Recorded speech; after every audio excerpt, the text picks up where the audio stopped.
200-250 টাকা দিয়ে আমরা বাহির থেকে মোমো খেয়ে থাকি। তো হাতে যদি বানিয়ে খেতে পারি তাহলে কি খারাপ হয় বলেন? স্বাস্থ্যসম্মত হয় নিজের হাতে বানিয়ে খেলে, আর কিন্তু টাকাটাও কিন্তু বেঁচে যায়। হ্যালো এভরিওয়ান, আসসালামু আলাইকুম। আমি কিভাবে তৈরি করব মোমোটা সেটাই আপনাদের সাথে শেয়ার করব। এখানে আমি রান্নার তেলটা নিয়েছি, তেল নিয়ে ভালো করে আটার সাথে মিশিয়ে নেব। আর এখানে কিন্তু আমি ময়দা নিইনি, আমার বাসায় আটা ছিল, সাদা আটা, সেটা দিয়েই তৈরি করতেছি।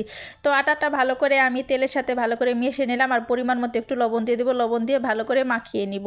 তো আটাটা কিন্তু যতক্ষণ পর্যন্ত মানে একদম মাখা মাখা না হচ্ছে ততক্ষণ পর্যন্ত মাখাতে থাকবো। দেখতেই পাচ্ছেন আটাটা কেমন একটা ঝুরি ঝুরি হয়ে গেছে। আর এখানে দিয়ে দিলাম সামান্য একটু গরম পানি, বেশি গরম পানি না কিন্তু, মানে একটু উমা উমা যে গরমটা না, ওই গরম পানিটা দিয়ে দেবো। গরম পানিটা দিয়ে আস্তে আস্তে অল্প অল্প করে পানি দিয়ে মাখিয়ে নেবো, কারণ একসাথে পানিটা দিলে আটাটা একদম লেটকা হয়ে যাবে। তো দেখতেই পারলেন কীভাবে মাখিয়ে নিলাম। তো প্রায় আমি 10-15 মিনিট এভাবে আটাটা মানে আটার ডোটা রেখে দিব। তো আমি প্রায় 15 মিনিটের মতো ঢেকে রাখলাম ঢাকনা দিয়ে। আর আমি পাশাপাশি কড়াইয়ে কিন্তু যে চিকেনটা দিব মানে মোমোর ভিতরে, সেই চিকেনেরটা তৈরি করতেছি। তো চিকেনটা আমি ভালো করে ব্লেন্ড করে নিয়েছি, দেখতেই পাচ্ছেন কি সুন্দর করে ব্লেন্ডার করে নিয়েছি। তো তেল দিয়ে আমি তেলের ভিতর দিয়ে দিলাম, সামান্য পরিমাণে তেল দেবো এখানে। তারপরে একটু নাড়াচাড়া করে তারপরে কিছু ঝুরি করা কাঁচা পেঁয়াজ দিয়ে দিলাম।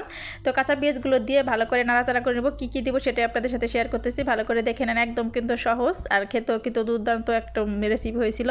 তো ভালো করে আমি চিকেনটা আর পেঁয়াজটা ভেজে নিলাম, আর দিয়ে দিলাম পরিমাণ মতো লবণ। এখানে একটু সামান্য আদা রসুন বাটা দিলাম, মানে সামান্য পরিমাণে একদম। আর একটু গোলমরিচের গুঁড়ো দিয়েছি, গোলমরিচের গুঁড়োটা দিয়ে তারপরে ভালো করে নাড়াচাড়া করে নিলাম। এখানে কিন্তু দেখছেন পেঁয়াজটা কাঁচা কাঁচাই থাকবে, বেশি ভাজা ভাজা হলে কিন্তু ভালো লাগবে না। তো কিছুক্ষণ আমি নাড়াচাড়া করে নিলাম, আর দিয়ে দিলাম নামানোর আগে কিছু কাঁচামরিচ। তো কাঁচামরিচ দিয়ে ভালো করে নাড়াচাড়া করে নিলাম। সত্যি কিন্তু খেতে অনেক মজা হয়েছিল, এভাবে বানিয়ে খেয়ে দেখবেন।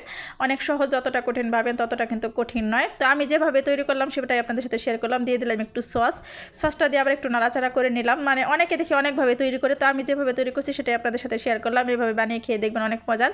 লাস্ট পর্যায়ে আমি কিছু ধনেপাতা কুচি দিয়ে দিলাম। ধনেপাতা কুচি দেওয়ার পরে এত সুন্দর একটা ফ্লেভার আসছিল, বিশ্বাস করবেন না, মনে হয়েছিল যে এখনই কাঁচা খেয়ে ফেলি, মানে এমন একটা অবস্থা।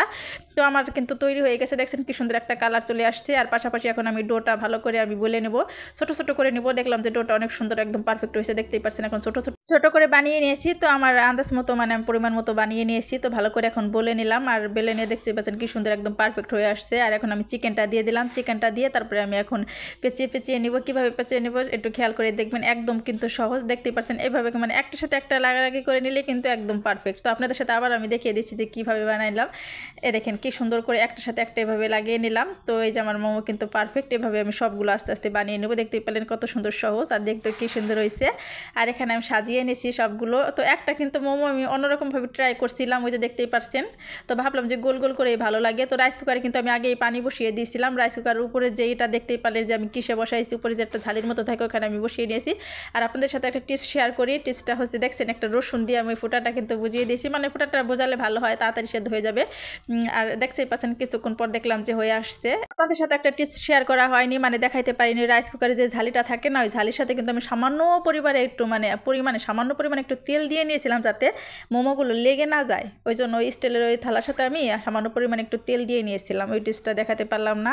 তো আমার ভিডিওটা যদি ভালো লাগে অবশ্যই সম্পূর্ণ ভিডিওটা দেখে কমেন্ট করবেন প্লিজ। আর দেখেন এখন আমি গরম গরম মোমোগুলো পরিবেশন করবো, আমার মেয়ে খুব পছন্দ করছিল। তো ভালো থাকবেন, আল্লাহ হাফেজ।